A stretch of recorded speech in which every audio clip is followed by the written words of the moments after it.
First thing to say is it's fantastic to see such a great audience here tonight. I think what we're going to discuss over the next hour and a half or so matters a great deal, and it's one of those issues, an international story. I mean, I'm a journalist, so I refer to stories, but it is something that happened in a country about which we probably don't know and hear as much as we should. And I, for one, as a journalist who has worked in Sri Lanka several times over the years, I'm delighted to be able to be involved in this sort of discussion. For those of you who don't know, I'm Stephen Sacker. I present a show called Hard Talk, which goes out on the BBC World News Channel and indeed on the news channel here at home in the UK. Am I particularly well qualified to chair this debate? Not really, but I come to this as somebody very interested in Sri Lanka, somebody who cares about the country, having visited, as I say, several times, but also somebody who made a series of films for BBC World News, sort of Hard Talk on the Road special programs, looking at the aftermath of the ending of Sri Lanka's civil conflict about a year after it ended. They were films which I felt told us something about the conflict and what happened at the end of the Tiger insurgency, but of course, soon after I made my films, Channel 4 made first one film, and it's been followed by a sequel. Films which were extraordinarily powerful and included footage which I'm sure many of you have seen, even if you didn't catch the original films, the footage that Channel 4 managed to gather from the field in those last months of the conflict, when, as we now know, so many Tamil civilians and Tamil Tiger fighters were pushed further and further toward the northern coast as the denouement of that conflict came about and ended, of course, 3 years ago. So, I'm assuming many of you know the background. Let me introduce the panel. Each panel member is going to talk for a few minutes, give us their perspective on this theme which we have, which is sort of about reconciliation and justice, looking back at what happened, trying to, if we can, find some sort of agreement about what happened, and then look at what has happened since in terms of accountability, justice, and what we've learned both about the Sri Lankan government, about the Tamil insurgency, about the international NGOs who were involved and are still involved, and about the international community and multilateral governance and the search for justice. All big themes, and I hope we can get into all of them. So, without further ado, let me introduce the panel. On this side, we have Jan Jananayagam, who is spokesperson for Tamils Against Genocide. That is an NGO that assists victims and witnesses of war crimes, crimes against humanity, genocide, and it is also involved, I believe, in bringing lawsuits against perpetrators, alleged perpetrators. Next to Jan is Rajiva Wijasena, MP, who is an advisor to the Sri Lankan president on the reconciliation process.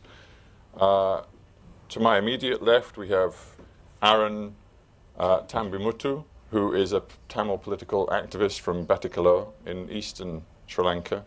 His father was an MP in the Tamil United Liberation Front. His father and mother were both killed by the LTTE, by the Tamil Tigers, I think, what, 12 years ago? No, actually it was exactly 22 years. Sorry, 22, not 12, 22 years ago. My maths is appalling, I apologize. On my right, immediate right, is Yolanda Foster, who's Amnesty International's Sri Lanka researcher, point woman on all things Sri Lanka, written many reports on the situation inside Sri Lanka. And then next to Yolanda is Callum McRae, who is a filmmaker, a journalist, and who directed both the original Channel 4 film, the Killing Fields film, and the follow-up, the Killing Fields War Crimes Unpunished, that I'm assuming some of you have seen, but even if you haven't, as I say, I think the impact of both films was so extraordinary that you've probably seen footage and references to both of those films. So, what I would begin by saying is that it is wonderful that we have this divergent group of people prepared to share a stage and talk calmly about. Well, yeah, you're right. What can I tell you? I'm an optimist. I'm an optimist. But the point is, we've brought together a fantastic panel of people who have clearly different perspectives on the war, the ending of the war, and what has happened since the ending of the war. So I think the most useful thing to do is hear those perspectives, short, concise perspectives from each in an opening statement, and then I get the chance to begin the questioning, and you guys then get the chance to follow up with what will probably be much more searching and intelligent questions when I've had my go. So, just because you're on that side, Jan, and in my eye line, why don't you start us off? I was hoping it would be Callum. Well, actually, you know what? It does sort of make sense, as we're really here as a result of the journalism. Callum, I'm afraid Jan has passed the buck very successfully to you. Well, I think your cheering so far has been cast iron. Yeah, well, thank you. But now it's all going to go horribly wrong. Off you go. Well, I mean, I'm going to keep these remarks short because I think it's much more interesting to get on to the discussion. I'd like to start with a couple of things, though. The former president of Sri Lanka, Chandrika Bandaranaike Kumaratunga, who was president of Sri Lanka for, I think, more than 10 years, and herself has a few questions to answer. When she saw our film, made a statement, and she said, she was very shocked by the film, and said her family were very shocked by the film. And she concluded, continued denial of proven facts and abuse of our honest critics will not resolve the problems for anyone. And I hope that today we can kind of get beyond the denial of proven facts and the abuse of critics and get on to a proper discussion about what should happen now, what should be done to try and investigate, get to the truth and get justice, because that's the key to any kind of reconciliation and any kind of future. I would like to deal with perhaps, obviously our film has been a big focus of this. I would like to deal a little bit with the film and the reaction to it, hopefully so we can get it out of the way and get on with the key issues. But when this was supposed to be a war without witness. It was supposed to be a war which no one saw. And the evidence is quite clear that that is what the Sri Lankan government were preparing for. The UN were told to leave the area of the war zone. The international media were allowed nowhere near it. Locally, critics of the government were repressed and silenced. Sri Lanka is one of the most dangerous places by several reckonings in the world to be a journalist. Dozens of journalists and media workers have disappeared or been killed or been forced into exile. And I think most people here will know the story of the editor of the Sunday Leader, who is gunned down just at the start of as the final offensive was really getting underway. However, it wasn't a war without witness, because it was witnessed by the people, by the victims, and it was witnessed by the perpetrators. And the witnesses, the victims and the perpetrators had the kind of technology which was once only allowed to us as journalists. They had cameras and they filmed it. And that is, in a sense, what lies at the heart of this, and why what happened, the emergence of what happened, has been so shocking. That evidence was filmed by civilians, it was filmed by doctors, it was filmed by Tamil Tiger cameramen who were no doubt expecting to film the heroic exploits of the Tigers, and instead ended up filming the suffering of the Tamil civilians. A suffering in which they were in part complicit because of their role in using Tamils as human shields. But when our film came out, the reaction was quite astonishing. The reaction, first of all, was to simply deny the evidence, was to say that the footage was fake.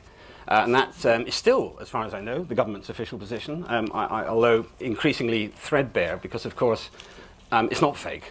We had it analysed very, very carefully. We had it analysed by technicians, by video technicians. We had it analysed by forensic pathologists to examine how the injuries worked, the spatter of the blood, all the rest of it.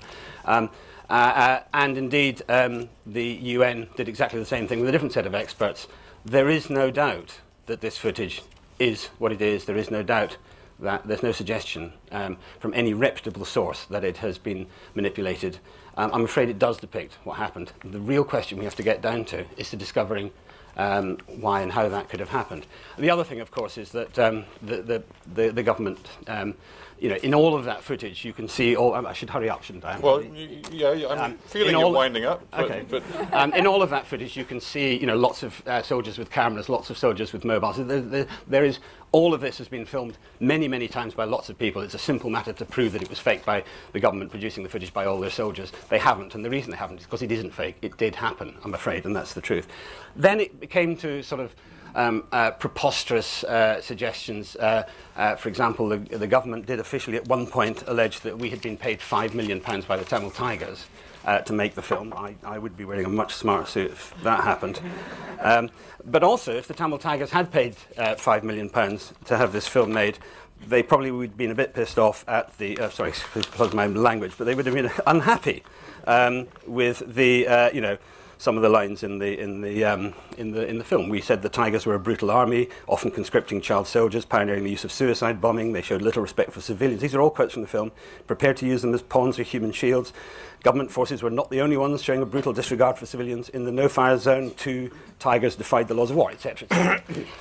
To try and claim that we are apologists for the Tigers is a nonsense.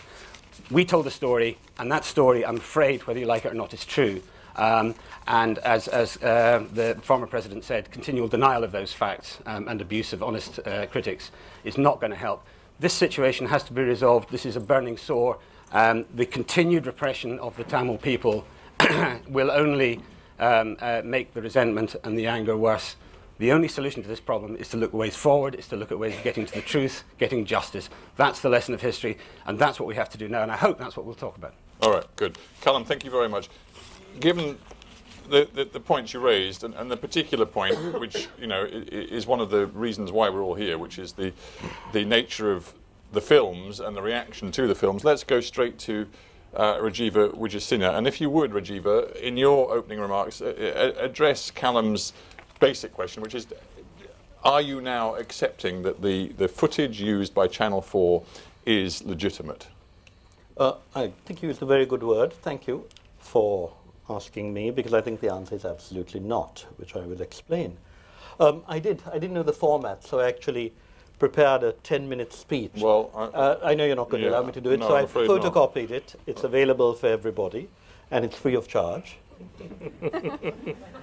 But I did also bring some books in which I've actually gone through various allegations made against us, and those are available for you.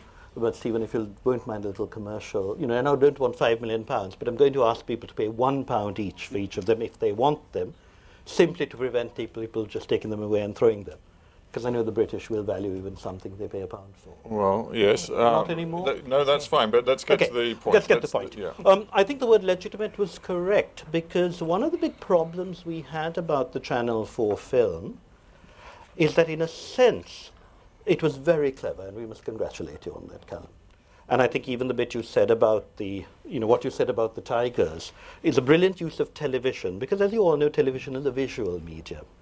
So if you say ABC, but you keep showing what you claim is XYZ, it's XYZ that sticks in the mind. But some of us actually listened to what they said. And the first refutation of this was just based on a few simple things that weren't fact. The Channel 4 film that came out in, I think, August 2009 said that they had been given something that was filmed in January 2009. And then we pointed out that the metadata indicated a date in July. Now, we've never had an explanation of why. Can I just point out that wasn't our film? Yeah, I'm confused, because that's not the date of Callum's first documentary film. The first film was shown sometime in 2009. I'm not the Killing Fields, I'm talking of the footage. Channel 4 News, yeah, Channel 4 News. Right, so well, I'm I've got to be correct. clear, because... I'm sorry. I'm sorry, you know, Channel 4 has produced 3 films, and if an old man gets slightly confused about which is which, Killing Fields was a film. The first sensational presentation was of people being shot in the head. This is a news item on Channel 4 News, I Yeah, believe. that's right. Yeah, that's exactly. I know what you're talking about. Yeah, I'm so sorry. I was confused. My understanding of television is limited. So this was the first sensational thing, and it was really very dramatic. And then when I asked to be interviewed on Channel 4 about this, they said no. But since I mentioned this on the Today program, they very kindly called me up and said, we didn't refuse, please come tonight. So I went and had a little interview with them, and I think that's still available on YouTube. And I pointed out certain falsehoods. Now, as I've always said, that there's no reason to say the whole thing is false. It is the presentation by Channel 4. And there were these lies, which I don't think we can blame them for, because they said they were told that this was January 19th, or whatever. So we produced an analysis which had metadata of July 17th. We also showed various other things, like there was a man who was supposed to have been killed, who had a leg like this, and the leg slowly went like this. And then the UN wanted to look at this film, and Channel 4 did not give them the film. It's actually there in the UN report.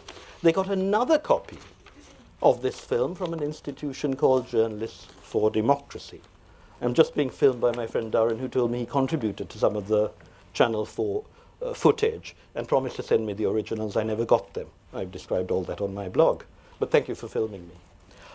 Anyway. Rajiv, I think this is slightly confusing, because what I want you to do is to address the simple question whether the footage, and there is so much of it, the footage in Callum's documentaries is fake or not. You've started by talking about footage which actually was an entirely different Channel 4 news report. No, because that's... But the footage Stephen, in the documentaries... Stephen, that is the high point of all three. One news item, the killing fields, and then it occurred again in the killing fields. So can we say then that your position right now is that the footage in Callum's films is fake? Is that your contention? It's not legitimate. That was the question you asked me, because it's doctored.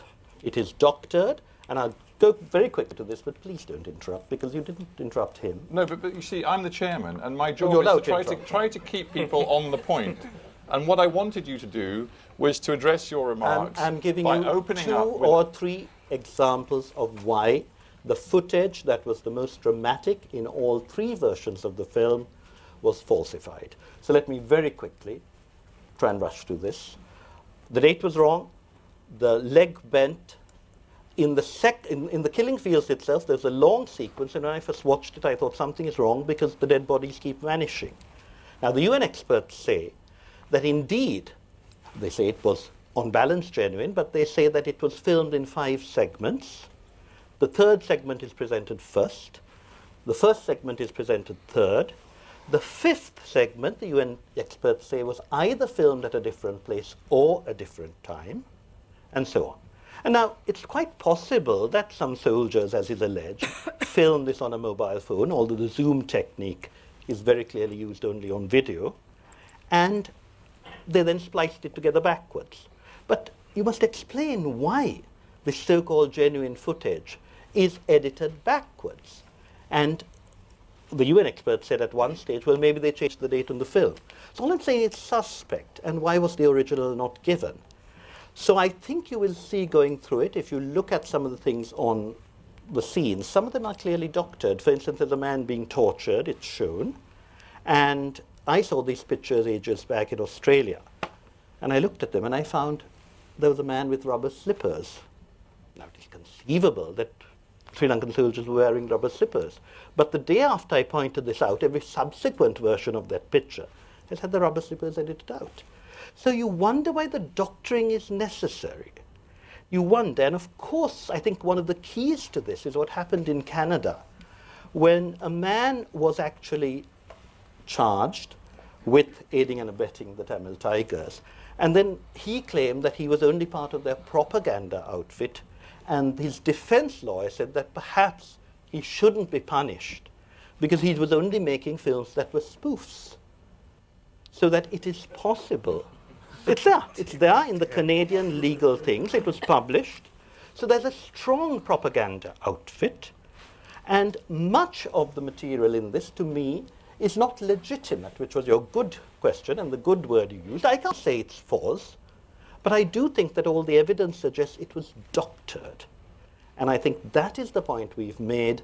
And the simple point is, when this was shown, a High Commission asked to get a copy of the video beforehand. It has never been given. Stop.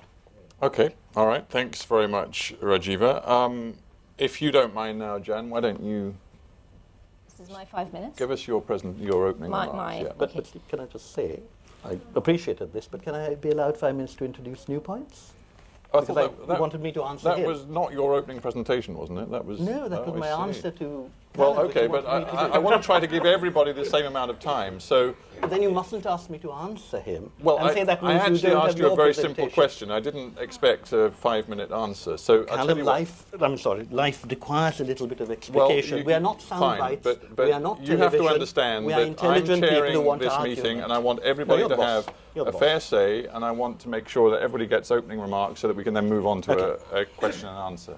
So we've heard what you had to say, Rajiva. Thank you very much. Let's hear Jan's opening thoughts. My 5 minutes. TAG's mandate, my organization is Tamils Against Genocide. We're incorporated in the US. We have a mandate to assist victims and witnesses of war crimes and to try to bring perpetrators to justice. We have a case ongoing in the United States against President Rajapaksa. I want to use my 5 minutes to talk about what our witnesses think and what our victims think, because we talk to them and we take statements. So we have given out questionnaires, and I will just read out to you some of the answers. The first question we asked is, well, not the first, maybe the third in the questionnaire, but would you consider the arms usage of the SLA, the Sri Lankan army, proportionate towards the sole aim of destroying the LTTE? I think this is the essential part about whether the mass atrocities were proportionate towards the sole aim of destroying the insurgency, or whether they went towards an objective of annihilating the civilian population. And the witness said, they had the impression that all Tamils and LTTE were the same, so it made no difference between combatants and civilians.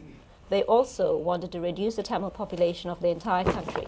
It was a real chain of actions that indicated the intention to destroy us as a people. At first, they attacked and injured numerous civilians. Then they attacked the hospitals, the schools, the temples. The wounded were seeking shelter in the temples, and they attacked them. Then they killed the medical staff. They blocked medical aid and food. People started to starve. Then they blocked and restricted outside help from reaching the injured and hungry. Witness 2 said the same thing. I'm sorry, but I'm going to look at when were these surveys, these questionnaires done, and where? They were done in London with witnesses who were asylum seekers, essentially. They were done by a TAG intern who also published it as part of his MSc dissertation. It got a first class. Essentially it was done in 2010. Which university? It would have been Goldsmiths, I think. Sorry, when were they done, these in interviews? 2010. Okay. And how many altogether? By now we have quite, we have several. This first set was a set of 5 which corroborated each Okay. other. I didn't mean to interrupt, but I just wanted to be clear when they were done and where. Hundreds now. So having said this, I just want to go to witness 2. He said, I don't think it was proportionate at all. It clearly indicated there was an overall attempt to destroy everything and everyone in the area. For the Sri Lankan government, any Tamil is a Tamil tiger and vice versa. Therefore, it didn't make any difference for them to destroy civilians or LTT targets, because they were all the same for them. Now, I will just conclude by saying this, that in 2012, Sri Lanka has not moved on from its past. The present state of denial about the nature and the scale of the war, and I mean the nature, the objectives, the intentions, and the scale of the war, the war crimes that were committed, is a symptom of that. And Clausewitz said that war is a continuation of policy by other means. Of Sri Lanka, we can also say that current policy is a continuation of war by other means. And indeed, we can say that war was part of a policy of marginalizing the Tamil community, and in fact, potentially, part extermination. That is all I have. It is to safeguard any hope that is left for the future that we ask for such an accounting, which is an international independent accounting. Thank you. All right. Thank you very much, Jan. Aaron, why don't you give us your opening remarks? Sure. My opening remark is going to be something more personal in nature. I'm going to take you all back to when I was a 13-year-old, when exactly 22 years ago, to this day, I went and buried my mother, exactly today. But my story starts 23 years ago, when I was kidnapped by the LTTE. I was shot at. I have a rather bad wound. I was tortured. The only reason was that my father was a member of parliament for Batiklu who opposed the LTTE. And my crime was being born to my father. I was kidnapped by the LTT, and thanks to the intervention by the many foreign governments, especially one of the persons that I can remember, the British High Commissioner David Gladstone, who was the High Commissioner, played a significant role in mine and my mother's release. We moved away from Batticaloa, but after we left Batticaloa, I was in Colombo, and within few months, my mother and father were killed, and I left Sri Lanka. Why do I recall this? Because that is what the memory that I had of Sri Lanka. But before that, I can recall many incidents. When I was about 8 years of age, I saw a landmine exploding, policemen shooting innocent bystanders. I've seen that.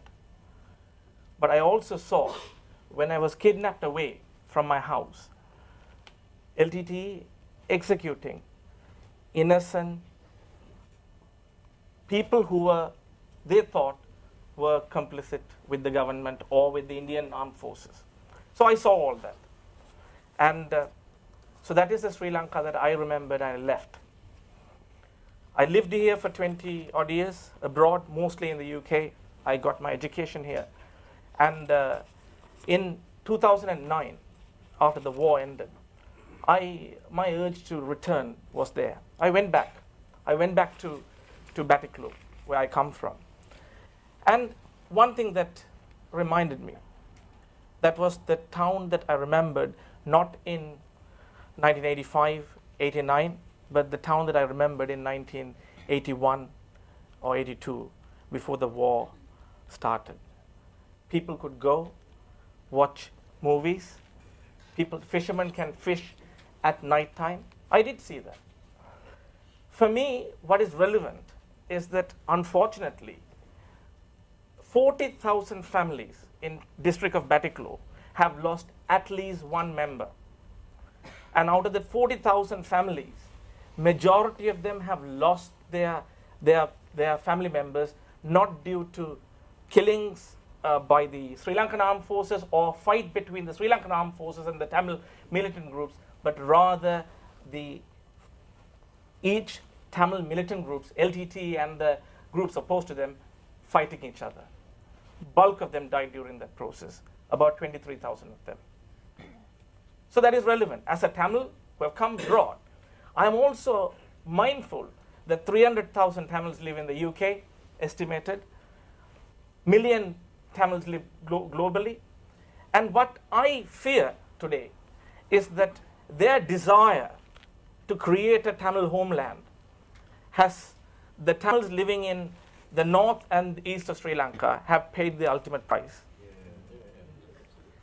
Even to this day, what I see, an industry has been created where, now you ask yourself, and I would say one thing, yes, discrimination did take place in Sri Lanka, but majority of the Tamils who left were economic refugees, and I will stand by that. Why? The people who could not leave, they were left behind. And please do not forget that. So that is, for me, reconciliation does matter. Why does it matter? Because when I've gone back, I got to know that the person who shot my mother is still living in the town where I call my own. And if I want to take revenge, if I want justice prevail, this man with 3 young children will have to pay, 3 children will have to pay the ultimate price, which is to lose their father. So for me, it is, I may not forgive, I may not forget, but I still have to move on. And I take that view very strongly. Thank you. All right, Aaron, thank you.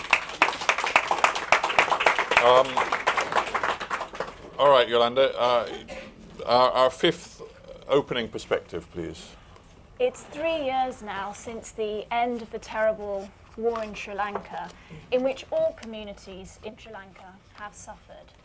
I'd love to be able to sit here this evening and report on improvements in the human rights situation in Sri Lanka, but sadly I can't. Amnesty's obligation is to stand up for a human rights reform culture in which the victims of violence can expect to see some prospects of justice. Unfortunately, that's not the context in Sri Lanka today. We continue to report an alarming rise in enforced disappearances in Sri Lanka. So in February and March this year, there are at least 30 disappearances reported to Amnesty International. The government last year made a lot of publicity about the lifting of the emergency regulations in Sri Lanka, but this was merely cosmetic because the fact is a pattern of unlawful detention persists in Sri Lanka, with many detainees being held without trial. There's also widespread and systematic torture. In November last year, Amnesty made a presentation to the Committee Against Torture in which we had testimony from a whole range of individuals about ongoing torture in Sri Lanka today. A very disturbing trend is that attacks on freedom of expression continue. And I was witness to an extraordinary bullying event at the Human Rights Council in March this year, when the government came with a 71-member delegation and intimidated and bullied a number of human rights defenders who were present at the council. The smear campaigns were so serious that the president of the Human Rights Council herself had to make an appeal for Sri Lankan human rights defenders who'd simply come out to advocate for accountability in Sri Lanka. The main issue is the culture of impunity in Sri Lanka, and we see no demonstrable political will to turn a page on this impunity. My real concern is that there's been no sincere effort at independent investigations in Sri Lanka. We're going to talk later about the terrible crimes that were documented in the Channel 4 film, but I'd like to make a special comment about the lack of investigations, not just for what the horrors that we saw happened at the end of the war, but for many examples of atrocity which have persisted over the decades. Today in the audience, we have Dr. Manoharan, who is the father of one of the students who was gunned down by the Sri Lankan security forces in 2006. Now, Dr. Manoharan has been petitioning the government for many years. He has seen a number of commissions of inquiry rise and fall. And I think it would be useful just to give him 1 minute to share with the audience the impact on victims' families of a culture which continues to deny human rights abuses happening and continues to deny independent investigations. So could we give Dr. Manoharan Well, I'll tell you what we'll do. Why don't we're going to throw it open to the audience. So, Doctor, why don't you start that process, and perhaps you can tell us a little bit more about your experience, and then maybe direct a question at whoever you'd like to direct it to at that particular time. But let's stick with what we've got. But Doctor, I won't forget, I'll come back to you, and we'll hear your sort of thought and question when we get to that part of our evening. But the government points to its own domestic commission, the Lessons Learned and Reconciliation Commission, as a panacea to growing international calls for a credible accountability process in Sri Lanka. But the fact is that commission was not independent, did not have witness protection, and sadly did not actually investigate the credible allegations of war crimes that we've seen documented in the Channel 4 film. The report that was produced by the LLLC was actually a good report. Amnesty read it carefully, and we actually recommend that, you know, the commissioners should be commended for coming up with a set of important recommendations. But the fact is the commission made a series of recommendations in September 2011, and I would like to hear from Rajiva Vijayasinghe as to which of those implementations has actually been implemented in any concrete form.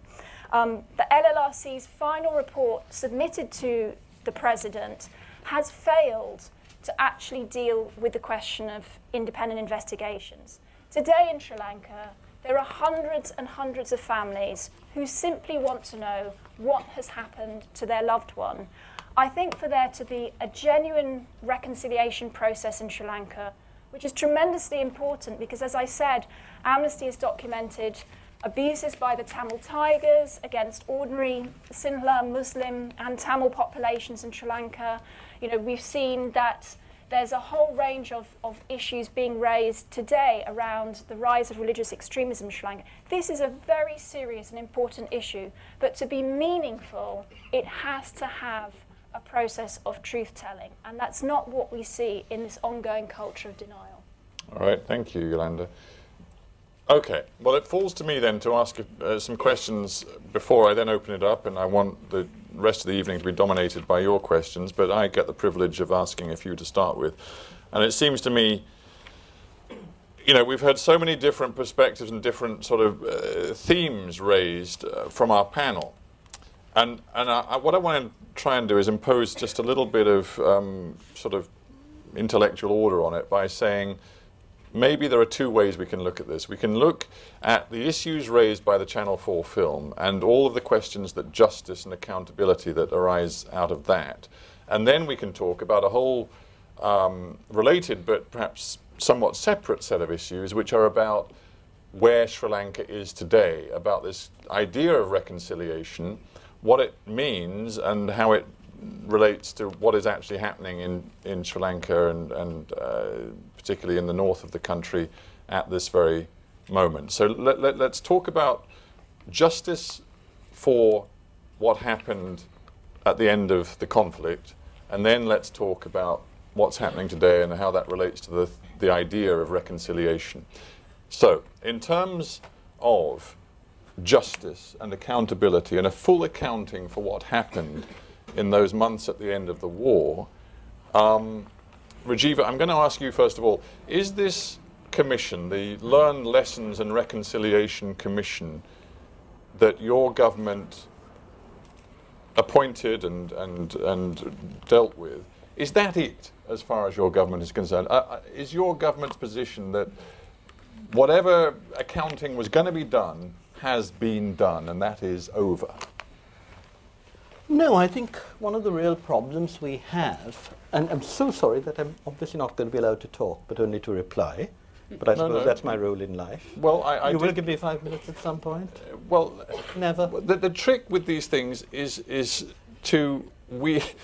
I'm sure you have things you want to say. I want to hear your, as I said at the very beginning, when there'd been one point raised, I wanted you to address the point in the course of your opening remarks. You gave us 5 minutes of opening remarks. That's not what you told me, Stephen. You gave me 5 minutes of opening remarks.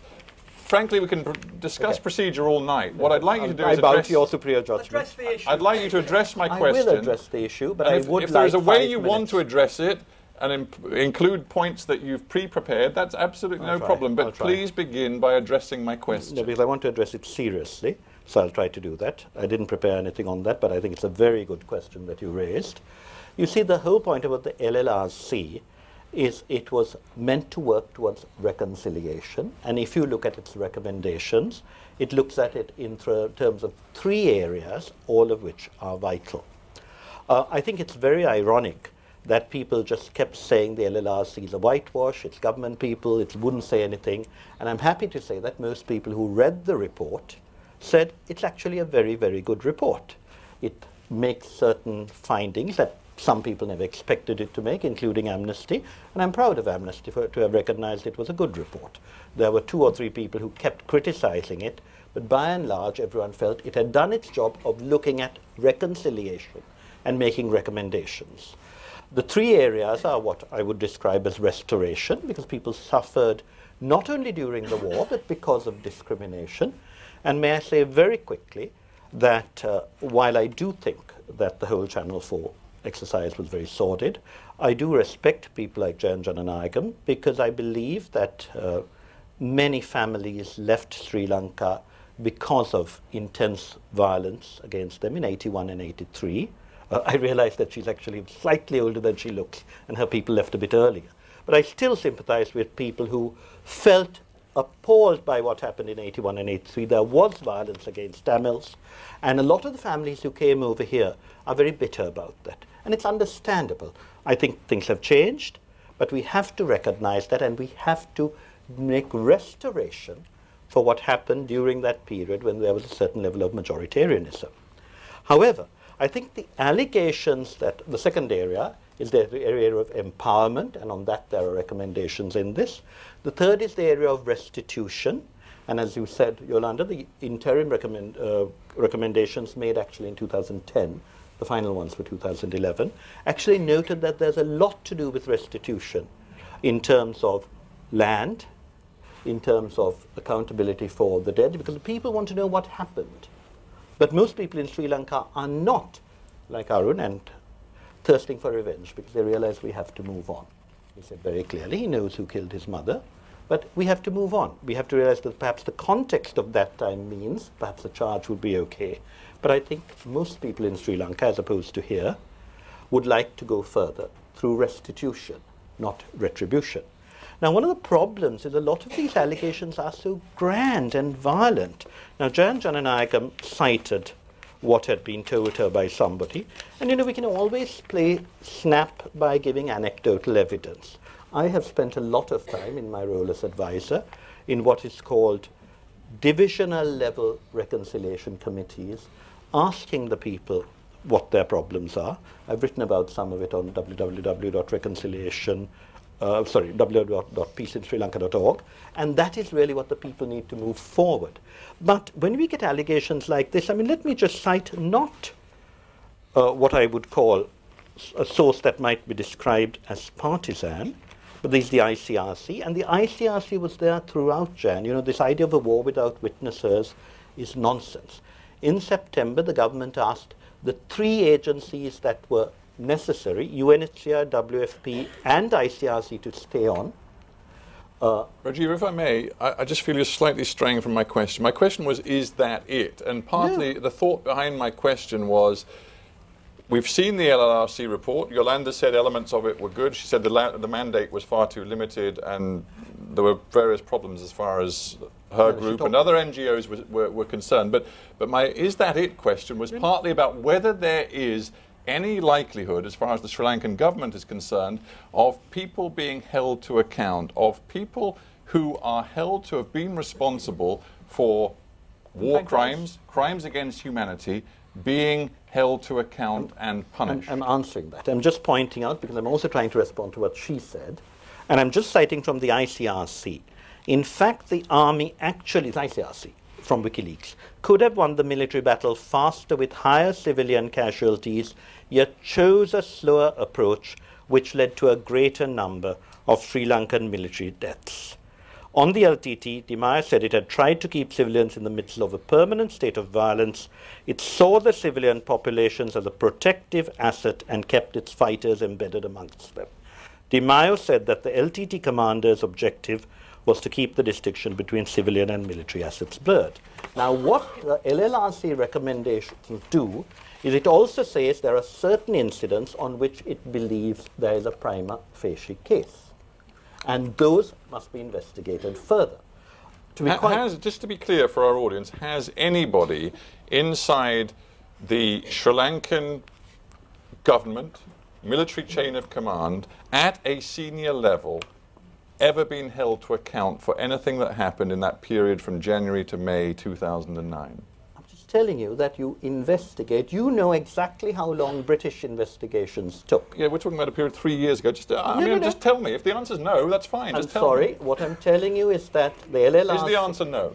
No, the investigation is going on. So nobody has yet faced any sort of proceedings? Some people have. Who? Some people have. A chap called Bharathi in the Eastern Province. And what is his position? He was given status? a suspended sentence. No, but I mean, who is he? He was a military commander in the East of what was called a paramilitary force. And this followed straight after. I told the people who are responsible, why don't you publicize this? Similarly, the LLRC came out in December, Yolan. And in January, I asked the army what they're doing about it, and then they said, we've set up 2 courts of inquiry. And I said, why don't you publicize this? And they didn't. I said, you've got to say that you're reacting to the prima facie evidence by setting up a court of inquiry. Let me just finish.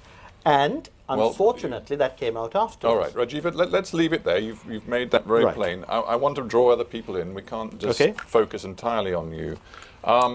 We've had the LLRC We've also had a UN panel of inquiry, which happened quite soon after the end of the conflict.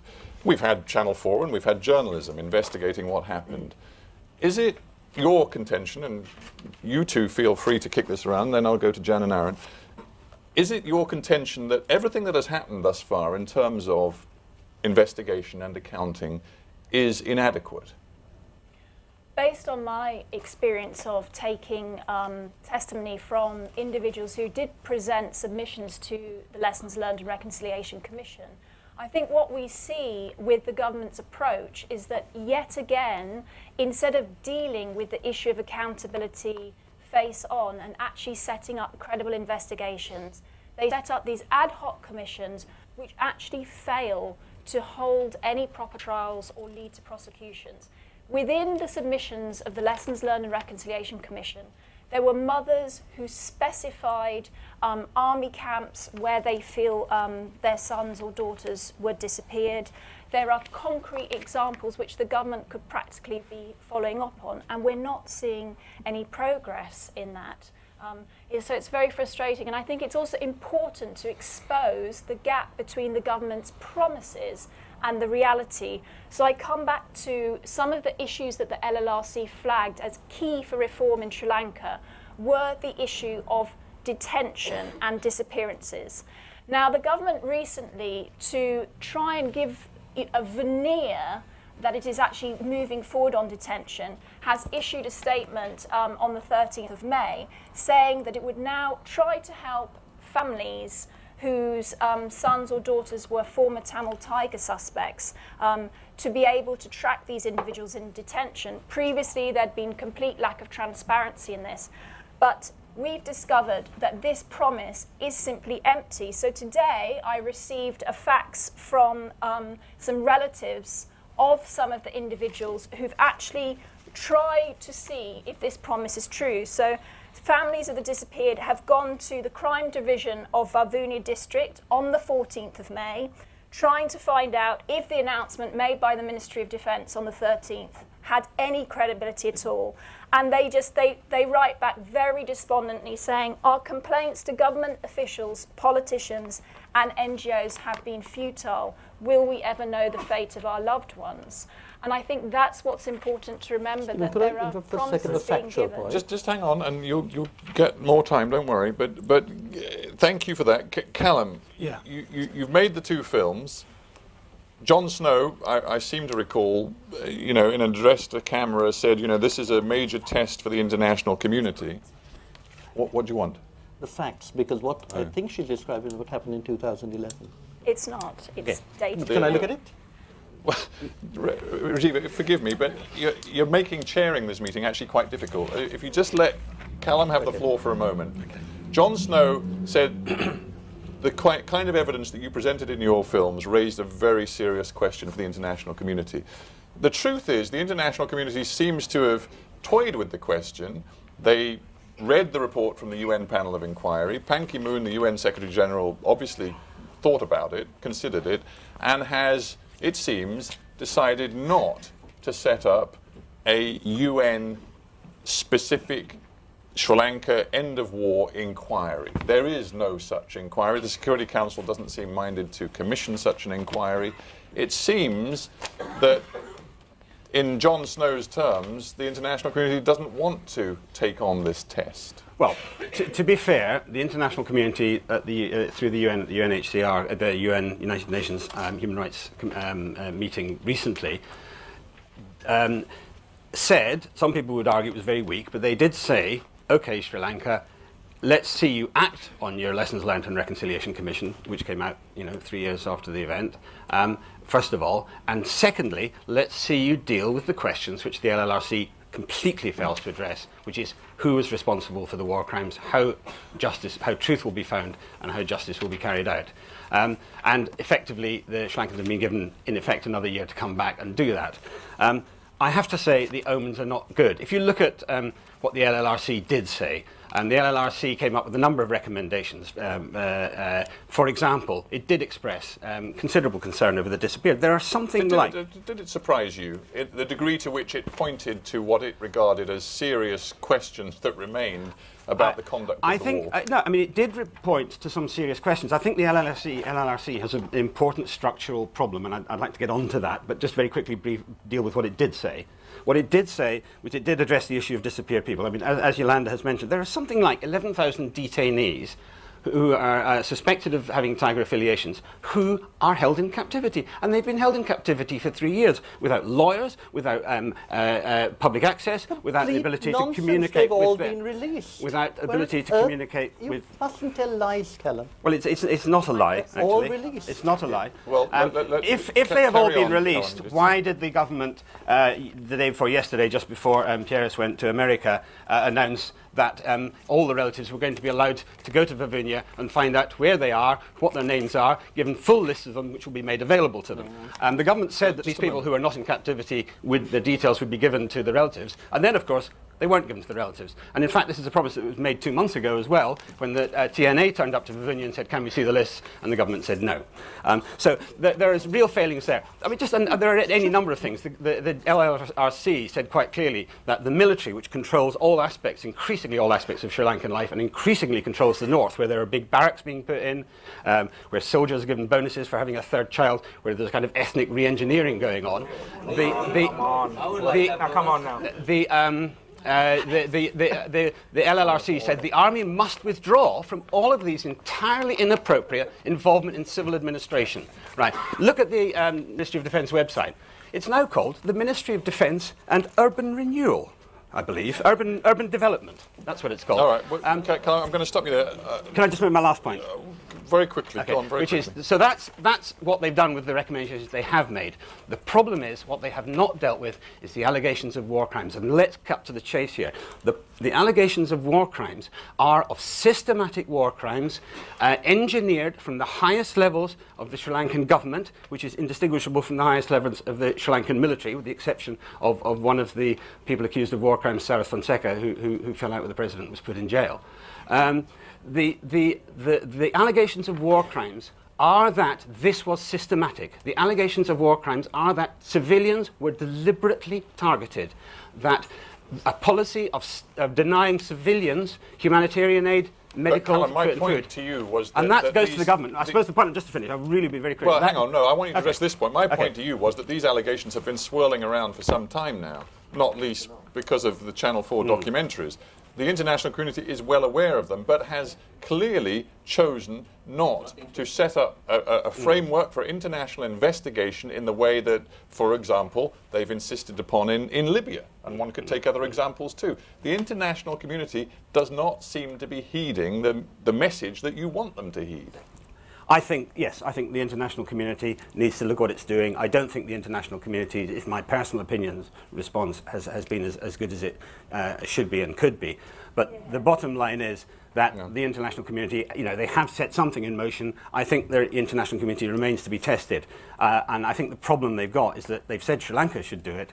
The problem is that Sri Lanka, the government, would have to investigate itself, and that it is not prepared to do. And that is the structural problem. All right, I want to bring Aaron in here, because I noted in your opening remarks, Aaron, you went back, understandably, to set the context and what happened to your own family back in 1992. What you didn't really address from your own perspective was the impact that the film had upon you, and whether you feel that a full accounting for the sorts of things that were shown in the Channel 4 film matters to the future of Sri Lanka. Unfortunately, I think people around the world, and especially the Tamil community, and also international community who are interested in Sri Lanka, they have their own agenda. Agenda has been there, whereby they care little. If you want to go back to justice is required for reconciliation, and if you really, that's your stance. We've had 30 years of war. And I'll give you one simple example to you. There are 7,000 LTT combatants who have, from the district of Batticaloa alone, who have been resettled, who are now living.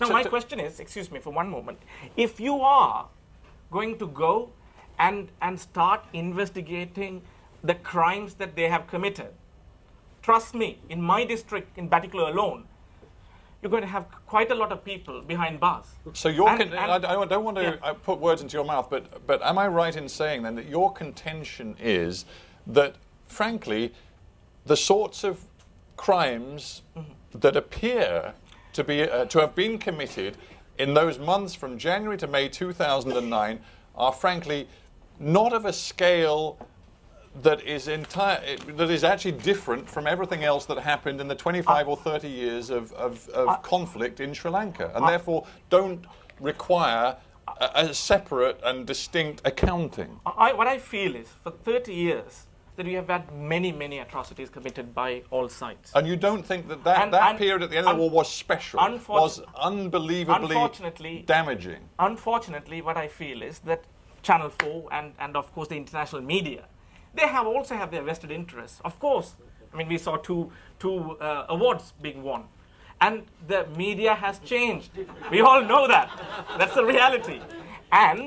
But what you have to remember, now let's take one example.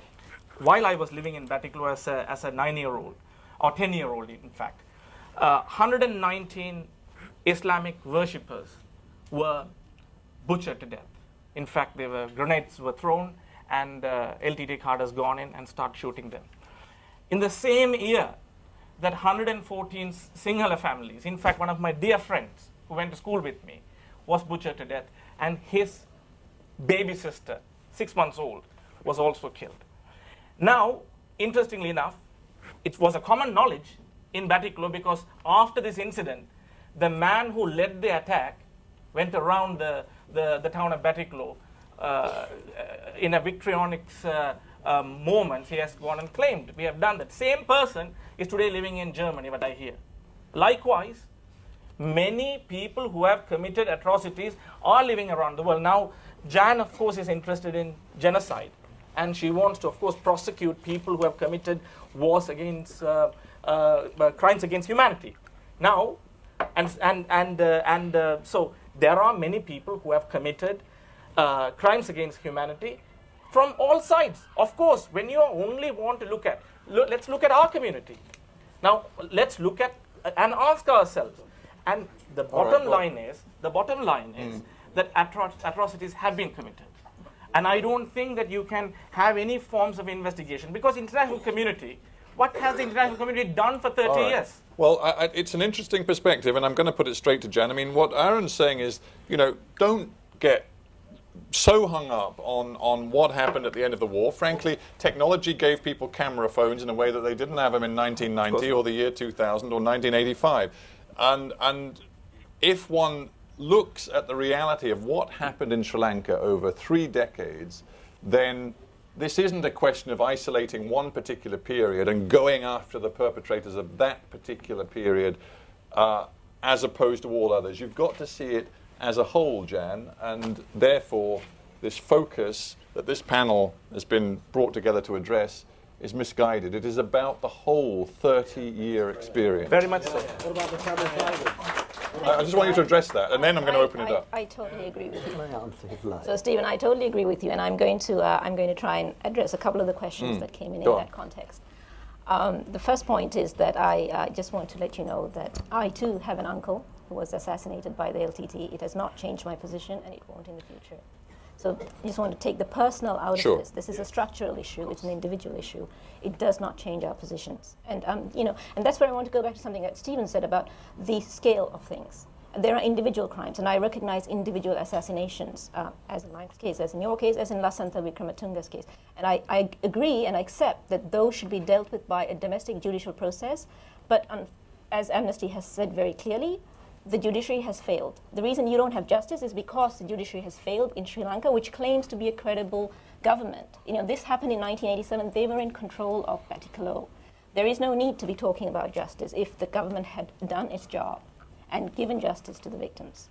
So I don't think that saying that there was no justice in government-controlled areas in the past, and our judiciary has failed in the past, and Amnesty has called it 20 years of make-believe. I wish they had said that earlier. I wish they had said 10 years into the process, 10 years of make-believe, 15 years of make-believe. 20 years on, pointing out it's 20 years is great, but it doesn't help. So going back to that, so there's a scale issue. I don't agree that these are crimes of the same scale. I don't agree that the government has this opt-out clause that because we never delivered justice for 30 years, we now won't do it. And I think looking forward, that if something doesn't change in Sri Lanka, I think going forward, it is about the 30-year process. That's exactly what we're saying. What we're saying is that what they're doing now is a continuation of the past, and denial is a continuation of the past. And the past does not change unless you begin to accept what happens and deal with the truth. But just on two more points, one of the things that I do resent about the conversation I've seen here is our witnesses. Our witnesses, you've suggested that they might be biased. But I want to take you to paragraph 251B of the UN panel report. And it says very clearly that the credible allegations support a finding of the crime against humanity of extermination. The UN panel agrees with our witnesses, right? And it is an independent panel. I also want to say, what did the UN panel mean by that? And that goes to something that Callum said.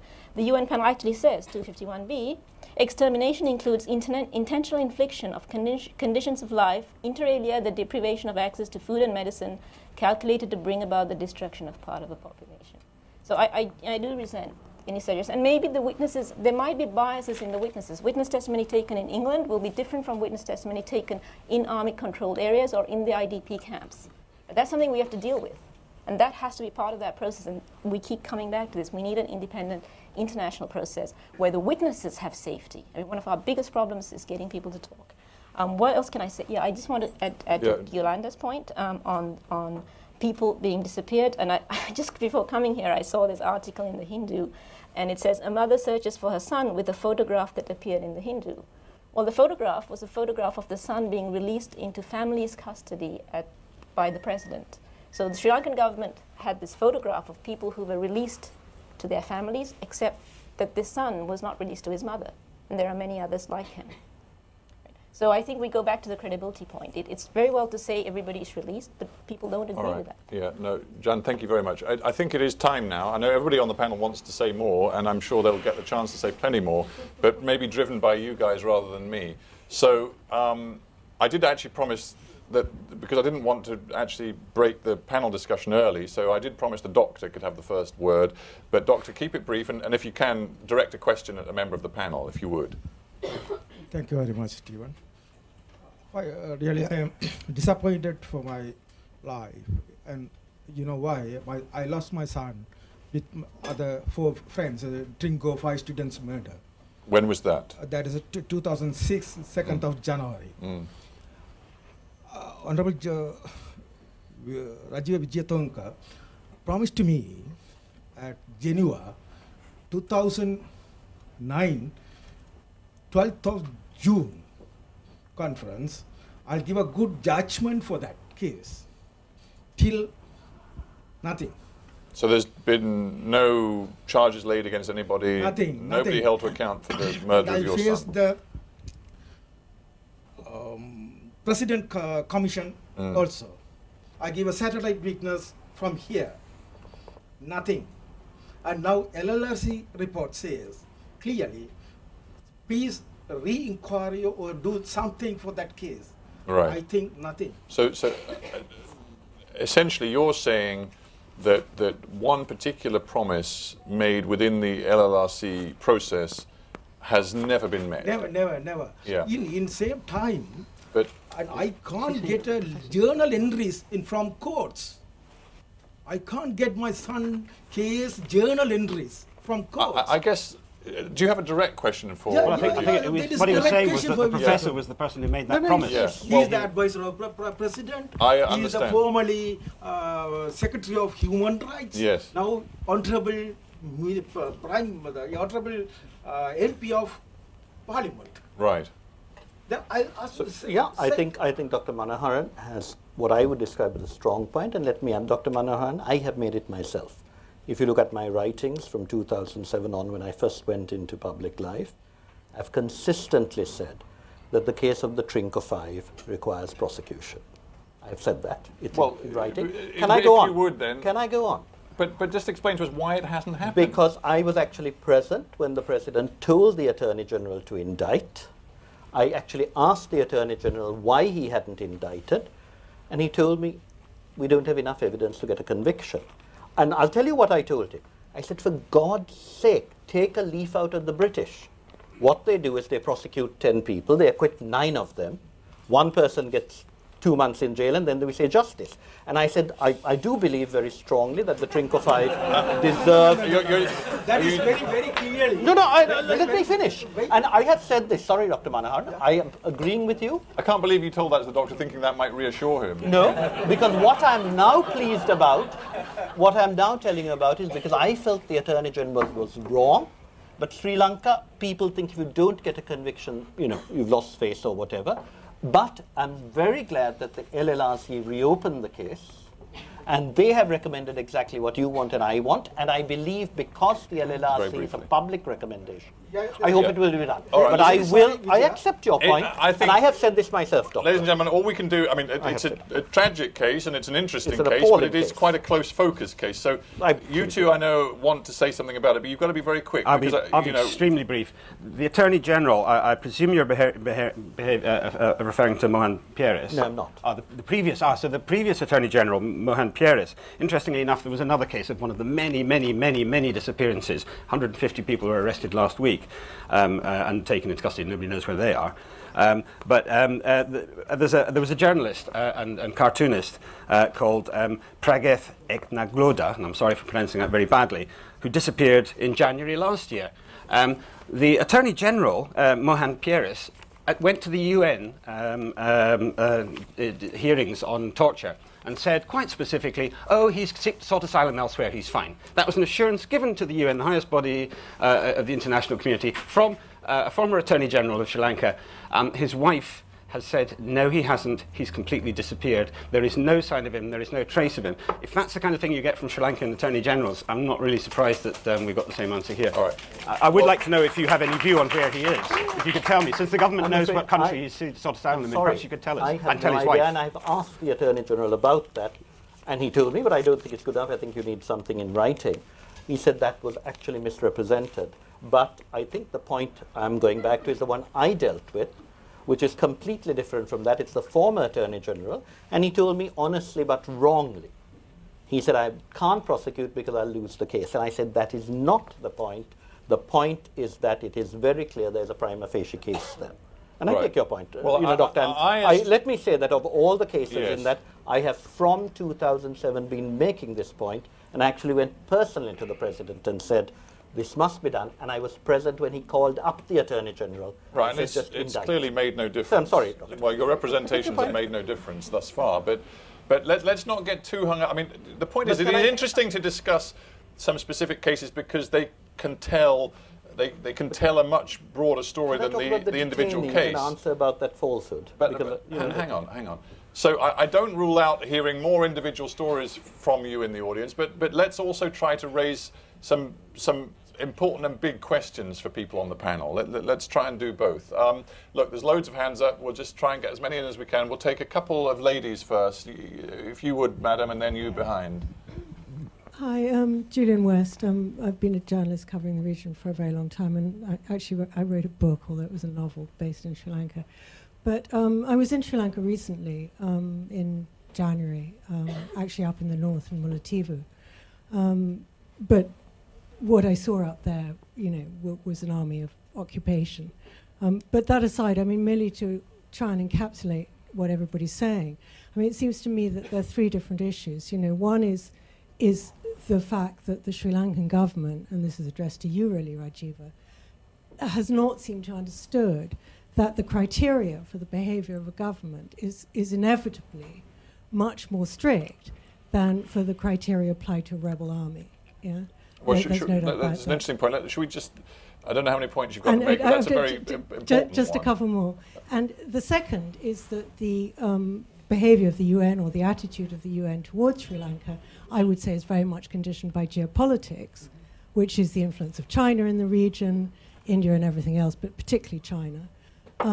And also there's a tremendous need, as Sam Tamimutu's son said, I'm sorry, Arun. Arun, yeah. Which is for reconciliation. And it seems to me that at the moment, the biggest question that I have is the question of the attitude of the Sri Lankan government, which seems to be to constantly try and refute things like the Channel 4 film. I mean, I actually went to an edit suite and by accident saw the very clever propaganda film that the Sri Lankan government put together refuting the Channel 4 film. It was a brilliant piece of editing, actually. But they didn't seem to have taken their overall role more seriously, which is the fact that as a government, they are on a bound to behave in a way that is much more accountable than a rebel army. And they don't seem to have understood that. And for reconciliation to happen, they really need to take that on board. Right. Well, thank you very much for that. Let's just take one more point and then we'll turn it over to the panel. My father was an MP. He was killed by LTT. But that is, there might have been hundreds of people who might have killed by the LTT. But that's not the point. I am looking at the bigger picture of the 64 years since independence till today, what the successive governments have been oppressing the Tamils, ethnic minorities, politically, economically, socially, culturally, and environmentally now. So lots of Sinhalese have been going, retired civil servants, diplomats, professors, lawyers, even a big judge went and told LLRC in 2010 that successive governments from the time of independence till today have been oppressing the ethnic minority, and they have been the cause of the creation of the LTTE was created by these governments. Right. And that is what they 30 years of peaceful struggle didn't bring out anything. No, 1 minute, no, 1 minute. Right. This is supposed to be question and answer, and yeah. I feel your passion, but you made that point. Do you have a question? Yeah, so the last 3 years, what has been happening the last 3 years is much worse than the previous 61 years. Oh my okay. goodness. Oh okay. My goodness. All right. You have a selective amnesia, madam. Let's just stay calm and deal with the perhaps the two most important points that have just come up. First, we heard this point, which Rajiva I think was directed to you, but others can pick up on it too. That in the end, the government of Sri Lanka, the sovereign power in Sri Lanka, has to be held to a patently different and indeed a much higher standard than a rebel insurgency force. You know, the international law which governs the behavior of all governments around the world applies to Colombo and to your government too. And that is something you cannot escape from. I don't want to escape from it. I think you're perfectly correct. But I think the whole point is that if you look at the way the war was fought, I just cited to you the ICRC, we know perfectly well that the LTT used people as human shields. It dragged them in. We kept asking, let there be a UN claim to let the people go. It never came. When you talk about geopolitics, I'm afraid there was no concerted effort right through 2009 to get the LTT to let the people go. The UN workers were kept behind. They were not allowed to leave. The UN kept asking, they were not allowed to leave. But the reason I find Jan's thing odd is not, there were health workers, there were ICRC people, the entire UN family who stayed behind, 364 of them, not one of them died. The entire NGO workers who stayed behind, and I checked this, not one of them died. I asked the UNDP rep, he said one girl stepped on a landmine, which he thinks was LTT, and came out with crutches. The government took them back. You read even Gordon Weisser's book, it makes it very clear that the army did try to keep to higher standards. And one of the reasons why I find the Channel 4... Well, I'm sorry, I'm not quoting myself. I'm talking about Gordon Weisser. Sorry? Your English is good, I say. Sir, your English is good. I think that's very kind of you, and I appreciate the compliment. Can I finish, Stephen? Well, go on quickly then. Right. So if you look at the various allegations made, and you talk about a lack of, unbiased UN report, the gentleman appointed, the American who wrote much of it, actually claimed that Sri Lanka was an apartheid country. And those of you who have been to South Africa know perfectly well the difference between South Africa and how dare people mock the people of South Africa by claiming that Sri Lanka, which always had Tamil cabinet meetings, people in parliament, etc., full voting rights, was an apartheid regime.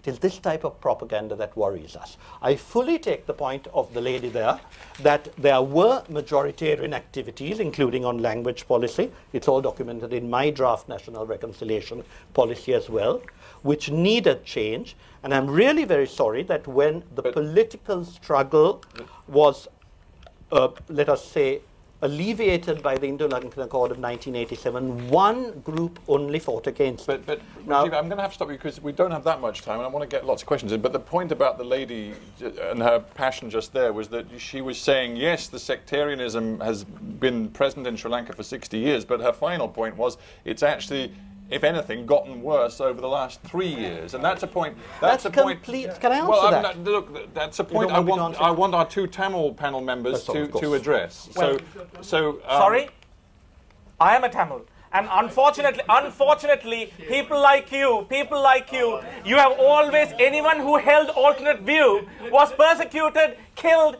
and unfortunately my community doesn't have that. So hang on. It is easy for you to hang on. to make an argument on that basis. So that you can hear him speak, and then you can, if you want to, ask a question. But just finish up, Aaron. First of all, until 1987, Tamil language was not given parity.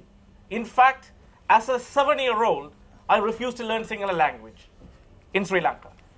Today, there are many young children, Tamil and Sinhala, who are learning Sinhala and Tamil language. And trilingual policy, it's not perfect. It has a lot of problems. It is working. Where do you live, though? I live in Batiklo. Now? Now. Yeah, so you're just visiting. I just came 2 days ago. I asked that because I want to know, what I really want to know is because we don't want to go right through the history. Hang on. We don't want to go through the history of the last 30 years, but I want you to address this point of reconciliation today. Is it your belief that right now, in the Tamil areas of Sri Lanka, there is the real prospect of reconciliation? Absolutely. And if you travel to the eastern province of Sri Lanka, if you start looking at, things are changing. It's not perfect. In fact, you travel to Batiklo, Sinhala language doesn't have a presence. So we have to, trilingualism mean that we need to get that across the country. But it is working, and it is changing. There's that perspective. Aaron says, whatever we've discussed about the justice or lack of for what has happened in the recent past, Aaron's contention is that right now, today, in a non-war environment, if I can put it that way, in Sri Lanka, the situation for Tamils is better. Reconciliation can happen. Jan, well, no, you can't at the moment, because I want to hear what Jan thinks about that. I am going to say that I totally disagree, of course. And the reason is, I'm going to... Yeah, have you been to Sri Lanka? I have been to Sri recently. Lanka, thank you. Not Rajiv, just let Jan make her point. Yeah, so I'm going to basically refer to a couple of documents. The crisis group report on militarization and the treatment of ethnic minorities. It came out earlier this year. And MP, Member of Parliament Sumandiran's October 2011 report, which is published on websites in Sri Lanka. And here are some statistics. I think this lady rightly pointed out, she went to Mullaitivu, it was under army occupation, but you moved on very fast from that. And I think that is the crux of the issue that we face now. The future, since we want to look to the future, is about reducing military occupation in Sri Lanka and about reducing the role of the military, particularly in Tamil areas. So I wouldn't move so fast from that, and I won't focus on that. So the statistics are that 1 in 10 people in the Jaffna Peninsula are soldiers. So there's 1 soldier to 10 civilians, according to the Tamil MP. I thought it was much higher, but I'll stay with this lower number. Of about 18,000 kilometers of Tamil land, about 7,000 is occupied by the military. Militarization is the single biggest problem that we face. The military has taken over pretty much every area of commerce, including agriculture and fisheries, tourism. So the military runs, for example, a tourist resort. Crisis group. Check the crisis group report. Check Sumandiran's point. It's everywhere. So as far as you're, to summarize, again, sorry to be brutally interrupting, but we don't have much time. To summarize your point, that the North is a land of occupation right now. No, furthermore. The point is, ICG says the land is a land of occupation. And I agree with the ICG. We are looking at, fine, but your point is, ICG says X, therefore But X. it's more than that. I mean, this is the not occupation logic. deprives Rajiv, the please. livelihood of people. It deprives the livelihood. They're taking over businesses. Tamil businesses are being competed out by a monopoly, which is the What? state.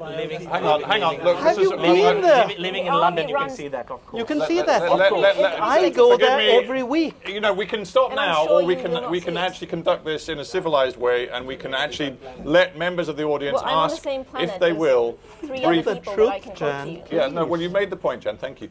I want to get now 3 brief questions. What I'd like is questions rather than too many statements. I want brief questions. So let's take 3 from this side. Sir, you can have one.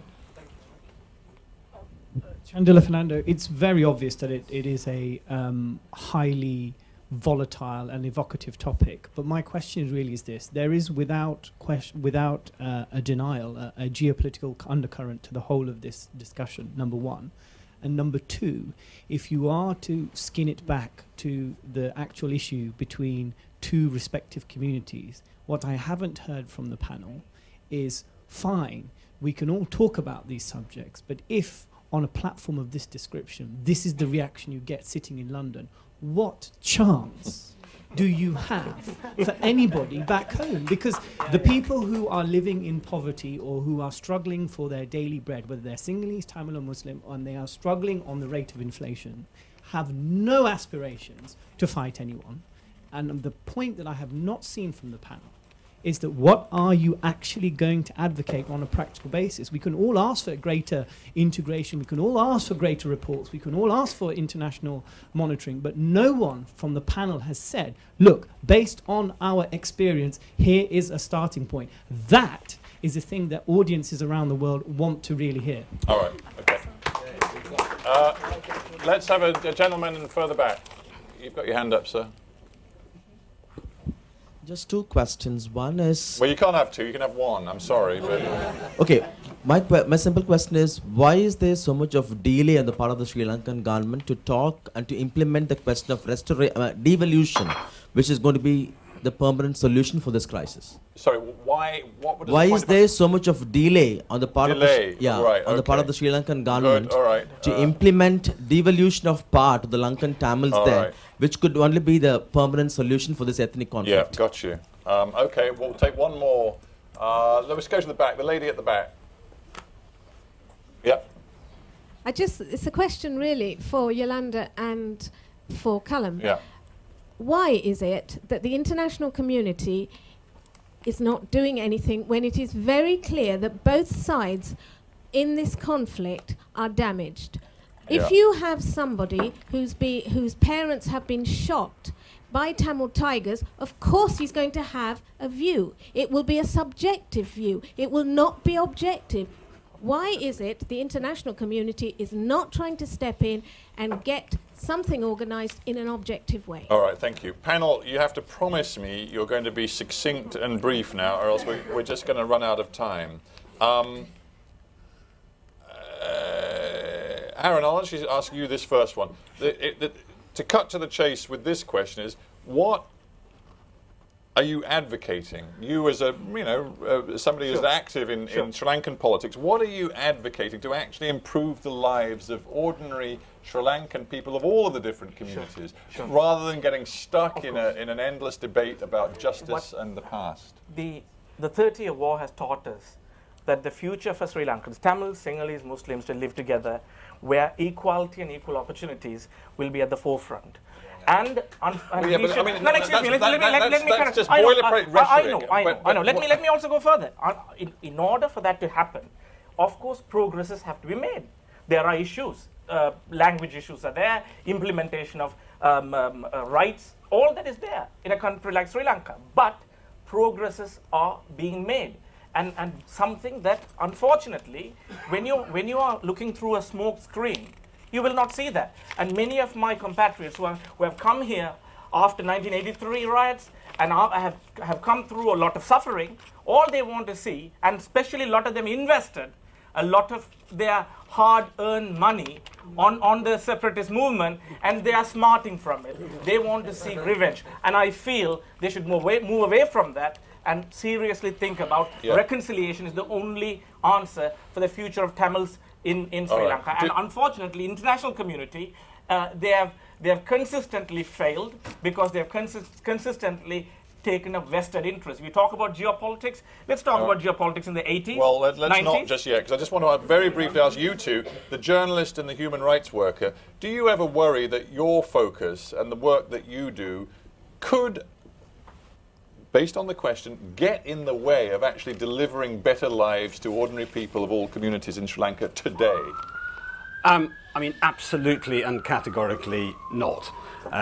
My job as a journalist is to get to the truth. I've investigated war crimes and crimes against humanity all over the world. I've investigated them mostly allegations of crimes of war crimes committed by the West. That's my job. I'll investigate them, whoever does them. I've investigated, or we have investigated them in this case, and we have come up with extraordinary, really disturbing evidence of war crimes. I mean, and the problem is that the government's response has actually been... I'm just going to. I am answering it, actually. What is my job as a journalist, and will I get in the way of reconciliation? The problem is that we're dealing with a government which has consistently lied. On the 18th, the Samarasinga, the minister, on the 18th of May, stated categorically that no Tamil civilians had died. That kind of level, now of course they're admitting they have, that kind of level of monstrous lie. 18th of May, 18th of May, Samarasinga, yeah, I can give you the exact quote. All Tamil civilians have been rescued without shedding a drop of blood. It's normal when you say 18th of May to give a year. 2009. All right, Callum, so all right, well, we've heard your 2009, position. very end of the day before the war ended. Yeah. But I don't want to get, I mean, the problem is we're dealing with mirrors and smoke were mentioned. The bottom line is that there is an appalling series of allegations of appalling crimes by both sides. The fact is that this government, which claims to be accountable to international humanitarian law, is continuing to lie and obfuscate and avoid, as their former Prime Minister said, denying proven facts. Until those facts are addressed, there can be no reconciliation. Right, there is only one lesson of history, which is that you have to get the truth before you can get reconciliation. Repressing and denying is a recipe for more violence, not less. All right, Yolanda, I just wonder if you, from your perspective at Amnesty, whether you sometimes wonder whether you get the balance right between, you know, a focus on what has happened and delivering justice for it, and how best to help Sri Lanka, a damaged society, as the lady said, to move forward. To create a meaningful context for reconciliation, ordinary citizens from all communities need to have some faith in the ordinary criminal justice system. That's not what we see in Sri Lanka today. We see a lack of integrity in the independence of institutions. Amnesty International has some practical recommendations for the Sri Lankan government that we feel would benefit all communities. So, for example, the issue of detention has appeared this evening.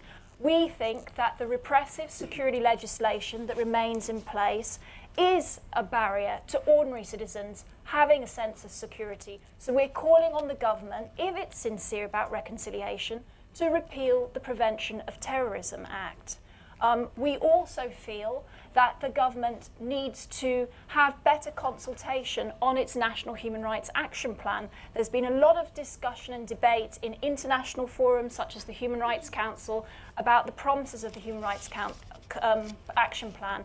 Ordinary citizens need to be aware of which line ministry is in charge of this plan and what practical aspects will be delivered.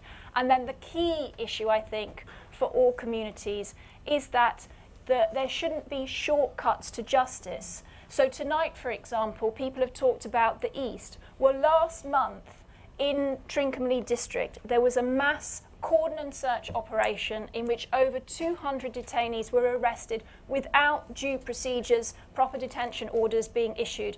A Mutu magistrate has challenged that shortcut approach to procedures and, in fact, won his case. And what I would like to say is that actually in Sri Lanka today, there are a number of progressive civil society groups from different communities who are trying to rebuild genuine human rights culture, and that's the kind of space that we need to see supported. All right, thank you. Rajiva, one question that we took was about why the sustained delay in delivering real meaningful devolution.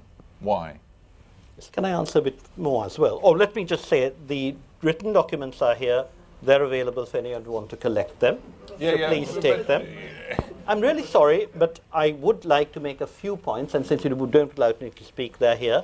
If you don't want them, don't take them, right? The National Reconciliation Policy, I only brought 10 copies because I really got the impression not many people were interested in reconciliation, but please take those. I do want to point out that we need facts. I think when we talk about detention, I mean, this is the National Human Rights Action Plan. I had been complaining about the delay because I did the first draft as secretary by the end of 2009. There were delays, but it was finally adopted by Cabinet. It's now available, and we do want support from everyone to try to implement it. There are problems, as Yolanda said. We have far too many ministries. Getting coordination is difficult, but we've started. On devolution, I think the real problem we faced is that when government wanted to discuss with the TNA didn't want to talk. When the TNA wanted to talk, people in government. Tamil National Alliance. Yes. National Alliance. But I have to say that the discussions that we had with them were getting more fruitful. They weren't for 3 months, but between May, June, July, and I'm happy to say the TNA people have said that it was after I was appointed to the committee that we started to move. Partly because I think it's vital to meet regularly. What used to happen in the past is people would say, well, A is going abroad, B is going abroad, C is going abroad, and the TNA... How far should devolution go in your view? My view is we have the 13th Amendment, we should implement it, but we also you should... know, a lot of people would, certainly I can speak for myself, the 13th Amendment means nothing to me. I just, Okay. just tell me how much power should be devolved, and I guess we're mostly talking about the Tamils in this particular case, how much power should be devolved One of the to the main Tamil problems communities is of that the north my and approach to devolution has, and you asked me my view, and as you know, I'm not a member of the executive. No, I'm just a parliamentarian. I want your view, that's what so I I'll give you want. my view. What we argued, and we were the first national party to argue for devolution in the 80s, we said it should be based on the principle of subsidiarity, where the more power should go to the smallest unit that it needs that power to judge itself. Increasingly, particularly because of my work in the divisional secretariats in the north, and I have been having consultations, please read the consultations, with the people of the Grama Niladhari level, the GNs, the Rural Development Societies, the Women's Rural Development Societies, which are particularly vital in the present context. I think the need to empower them even more is vital on many issues. But in 1987, there was an agreement... How much autonomy, that's all I'm really trying to get to, how much autonomy should be devolved to, and again, we're talking here about you're the... so simplistic. Well, do you know what... Do you know what... the 13th Amendment? Sorry? Define the 13th Amendment. so that people I'm can sorry. understand it. The 13th Amendment was ratified in 1987 after discussions between the Indian government and the Sri Lankan government. All Tamil political parties, plus the former guerrilla groups or whatever, accepted it except for the LTT. And the LTT then fought... Sorry? What is it? It means the establishment of provincial councils with certain powers. It meant the nationalization, making Sewage. Tamil an official language. Sorry? Lots of powers. We had water come on. I think we should go into those powers. well, We don't have time. Basically, We don't have time. You know, But- the things that you can control. Sorry, do you want me to answer it, or do you want well, to I'll keep tell you the- what I want. I want concise answers at this point because we're going to end in about 5 minutes, and I'm going to take one more round. With respect, Professor Vijay Singh, you're not clarifying your point. People are asking you, pleading with you for your definition, your explanation. I'm sorry, there are three separate questions here. One is Stephen wanted me to give my views on what should I be done, wanted your- and I'm doing that. your Other outline people of what want devolution would I'm look sorry, like. but other people want me to explain the 13th Amendment, which can't be Well, done in 1 minute. No, I'm So am I overruling excused that from- because I'm losing He's patience. overruling that. I I'm could losing try. patience with this particular track because we're not really getting anywhere. Let us take 3 more questions. We will then hear the panel's views and we will have to close because we're overrunning already. But it's fun, Steve. It's fun, but I'm sure we all would love a drink or refreshment of some sort. Madam, you've got a hand up. You've been very patient. I'm fine, thanks. Hi, this was touching on what Yolanda mentioned about the bullying at the UN Human Rights Council. I was actually going to direct my question at Jan as an activist within the Tamil struggle. I just wondered whether you'd experienced anything like that, how it was working, doing what you're doing within TAG. Personally, I think apart from nasty emails and Facebook comments, I would say I've been reasonably outside of that, and I don't go along to many of those events. But I know that the people that I speak to, and I go again to the Trincomalee 5 case, for example, the witnesses, the reason they can't prosecute is the witnesses are afraid. People that speak to us are very, very afraid. Lawyers are afraid to deal with certain cases. If we take on a controversial case, Tamil lawyers won't touch it. Right. So I think it's very, and I'm quite high profile as well. I think you have to kind of recognize that. Well, to some extent, yes. So yep. Okay. Let's go right to the back. Sir, you've got your hand up. Thank you. I'd just like to ask the panel, and especially Rajiv Vijayasinghe, about the recent statement by the Right Reverend Raya Joseph, Bishop of Mana, where he said that between September 2008 and May 2009, up to about 104, he gave exact figures. He said 146,679 people have not been accounted for, and this is based on government records. So this is basically a 8-month period where 146,679 people have gone unaccounted for, and he's actually been arrested by the CID. So could you just comment on his comments, and also, because this is actually coming from government figures, and for example, that the person who actually quoted those government figures has actually been appointed as the senior government agent in Jaffna. So it's credible figures. Yeah. So could you comment on that? Let's get Rajiv's comment on those figures immediately. So, sorry, I mean, the bishop made this statement, but he didn't give the reasons for making it. You know, it's quite easy to make figures out of thin air. The bishop I'm actually very fond of. I go and see him whenever I go to Mannar. And he had this lovely line 3 years ago. He told me a lot of things about the LTT, and then he said, please don't quote me. So the bishop has had a real problem because he has been under a lot of pressure. He wasn't arrested. He was asked to give the basis of those figures. He was actually at the time with the Bishop of Anuradhapura as well. So there was another Catholic bishop with them. And one of our problems is really that the Bishop of Jaffna and the bishop who's also the senior Tamil bishop, and Bishop Rayapu, come out with different ideas, and we just want to get the details. But the government agent who gave those figures is now in Jaffna? Yes, it's Imelda Sunma. She was the one who actually released that from Kunachi in 2008. No. What Imelda Sukumar said was that the figures given her by the Grama Niladaris came up to such and such an amount. It was not 149. She actually used the figure of 350,000. There's a lot of queries about those figures, and she's not. She's actually now been promoted in the presidential secretariat.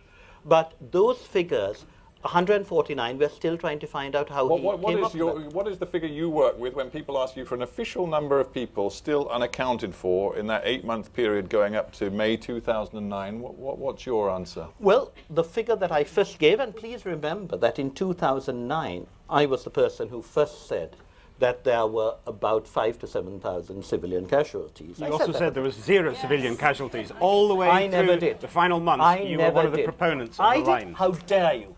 Just show me where I said that, because I have always been consistent. I said there are between 5 to 7. I think I told you this, Stephen, on Hard Talk.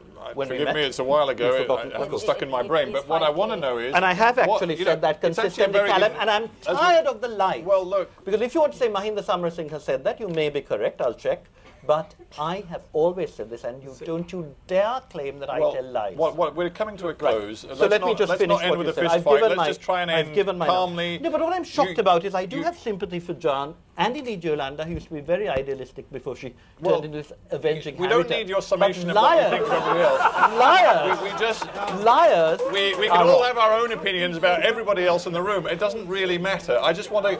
Can anybody else give me a figure that they regard as reliable for the number of people missing in this crucial period, end of 08, first few months of 09? What is the number of unaccounted people that Yolanda, for example, you work on? Or Callum, you work on? I mean, you know, what we know is that the UN Experts Committee estimated that as many as 40,000 people died. No, just read it correctly. A figure of between this and that. I was going to say, some people say 7 a lot more. to 40. Some people say a lot less. No, just don't lie, Callum. Sorry, no, I'm sorry, if I was allowed to finish, I'm actually making quite an important point. Go on. Shush. I'm making quite an important... No, sorry, sir, just wait. I'm making quite an important point, which is that the UN committee estimated that as many as 40,000 died. No, it didn't. Some people estimate a lot more. I'll quote you what they said. I mean, I don't know what the point of heckling is, because, you know, this is actually an important moment for us to listen to what Callum has got to say. You, if you want, if we have time, can then ask a question. But let's listen to what the man has to say.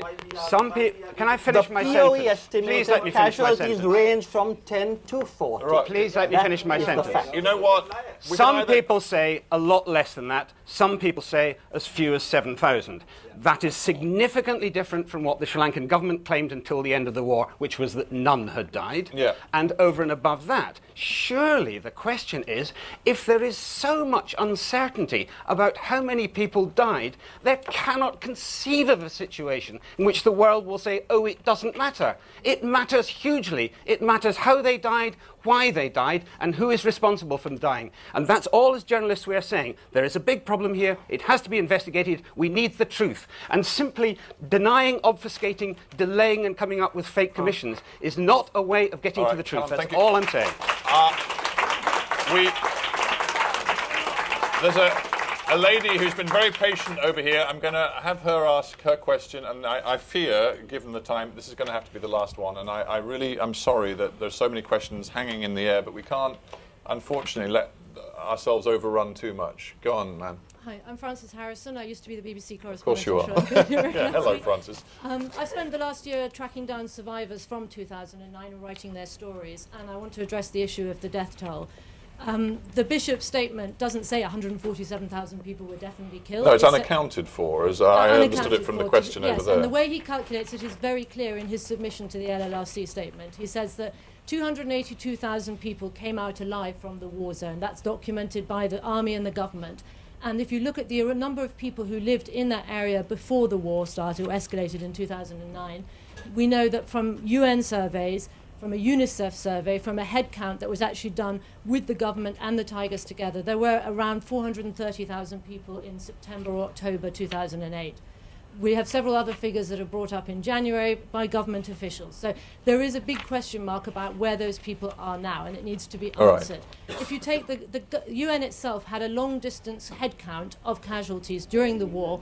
They counted 7,700 people who were killed between January and April, and they reckoned that they only managed to count from maybe a tenth of the shell attacks during those days, and they didn't count the last few weeks of the war, which were undoubtedly the most bloody. So we know for sure that the number is extremely worrying. People who were involved in that head count believe that there are at least 30,000 people who are lost. I suspect we're not going to, from the panel, get much further than we've already got on that, because we have to discuss that. So, Frances, thank you for that. But I think because we've done that issue, we will allow one more question, because I want to try and get a different, you know, we've done the unaccounted and the different death tolls. I'm not sure the panel has got much more to say that's fresh on that. Can I cite the UN figures that I really just want to get one more question in. No, there's a gentleman who's been having his hand waving for a long time. Yeah, you, sir. Go on. Thank you. I know you all have, but what can I do? I can't. My name is Kumar Kumarendran. You made the point that the international community is not doing enough, particularly the British government. The US government at least took the initiative and brought about a resolution in the UN Human Rights Council against Sri Lanka. But the British government, you know, you compared the situation in Libya. The foreign secretary was there in Benghazi during the problems there. And in Syria, he's jumping up and down. But here, we know that more than 40,000 people have died. Nothing is happening. Whereas the British government is actually inviting the president of Sri Lanka, who is the commander-in-chief, and who has been accused of war crimes and crimes against humanity. Yeah. The question to the panel is it right that this man should be invited to Her Majesty's celebrations? Will it cause embarrassment to Her Majesty? All right, well, that ties in with, I'm a patently rubbish chairman, because I actually remember now that there was a question that was asked that we didn't really address, which is, why is the international community not doing anything, to quote the previous question. So if I can meld those two together, it'll have to be our last shot at listening to the panel, but Yolanda, I'm going to ask you first. You specialise in sort of international activism. There are various voices in the audience asking, why is the international community not doing more? Why is the British government, in his view, bending over backwards to sort of host official Sri Lankan delegations when it should be asking questions instead? Why is the international community not doing more on this issue of accountability, justice, and everything we've discussed tonight? I mean, the journey to international justice is not, you know, a situation where you can have quick wins. I think what we have to remember in Sri Lanka is we're not just talking about numbers, we're talking about a very serious situation in which families, real people with real stories, were deeply affected by the bloodbath at the end of the war. I mean, these are crimes in which there was deliberate shelling of civilians, hospitals were repeatedly targeted, and a very large number of civilians were killed. But I'm asking you to address geopolitics and the way the world works today. Are you pessimistic about the chances of getting what you would regard, with all of the work you've talked about tonight, as real justice and accountability? Are you pessimistic? I think the UN Panel of Experts report is an important first step to addressing the importance of an international investigation on Sri Lanka. We've seen now that the Human Rights Council has actually taken a progressive step compared to the inaction in 2009. There should be more done, but we now have a resolution, L2, that was passed in the last session of the Human Rights Council.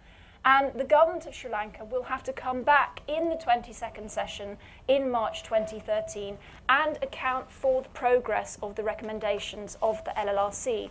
And the Office of the High Commissioner herself will be presenting a report looking at whether Sri Lanka is doing anything to address these very important crimes. And a final question or thought from you, Rajiva, and then I think we have to close. I mean, if one looks at the current official positions of, for example, the European Union Commission, the European Union Parliament, the US authorities, and a host of other individual national governments, there is still a prevailing feeling that the Sri Lankan government has done nowhere near enough on these issues that we've discussed tonight, connected with justice, accountability, and going forward, delivering a functioning civil society. Are you, when you come to events like this and you go away and reflect on them at the end, are you worried that the Sri Lankan government still is perceived to be failing in meeting the most basic international standards? I think the real problem that Sri Lanka faces is the absolute double standards we have, as displayed by certain people in the West. I was going through the Channel 4 response to the LUCNet account of casualties in Iraq, when they actually came out with arguments, and let me just cite. Their account is, they challenged things, LUCNet, this is a Lancet. Their estimate is based on reported casualties. They say things without bodies, can we trust the body count? Now this is Channel 4 when it was defending New Labour. So I think we are upset by this. Yolanda, I think they came out a few months ago saying the American satellites will reveal the numbers killed. The AAST, I got the reference, it's in one of my blogs, they said, we commissioned this report, it'll show how many were killed. The American Association for the Advancement of Science issued a report which categorically said the number of graves didn't increase. Don't forget when we were first told by the Times that it was 20,000, when they were asked what the reason was, they said that we did it by satellite pictures of the graves. The American Association of Science says this is rubbish, the graves didn't increase. They said that there was far from there being evidence of shelling of these houses. The evidence suggested that they were dismantled by people moving. Now that report was forgotten. It was all hyped up 12 months ago. Wait until the American Association of Science comes out with its report, which will prove all these things we've been saying.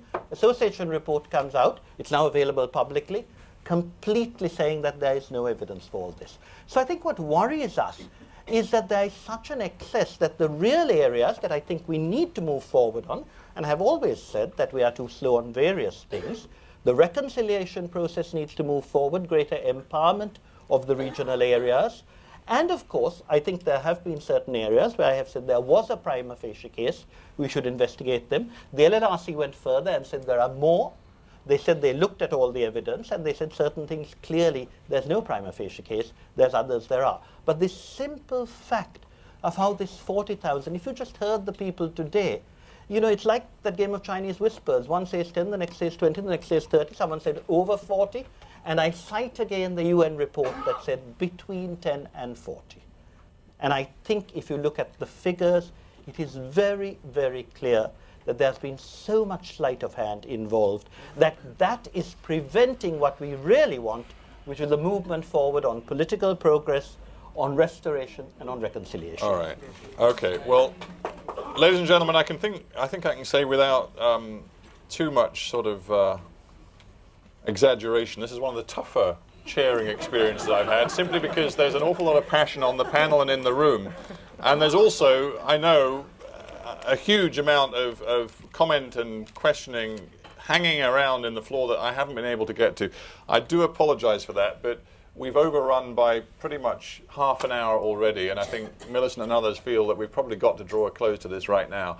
All I can say is, before we go, I really want to give a big thank you to all members of the panel for pitching up tonight and making the case and discussing something which is highly contentious, still hugely controversial, inflames real passions, but I think on the whole the panel have dealt with it very straightforwardly and have fronted up and come here and taken a lot of questions from you lot. So please give them a very warm hand. Thank you very much, everybody.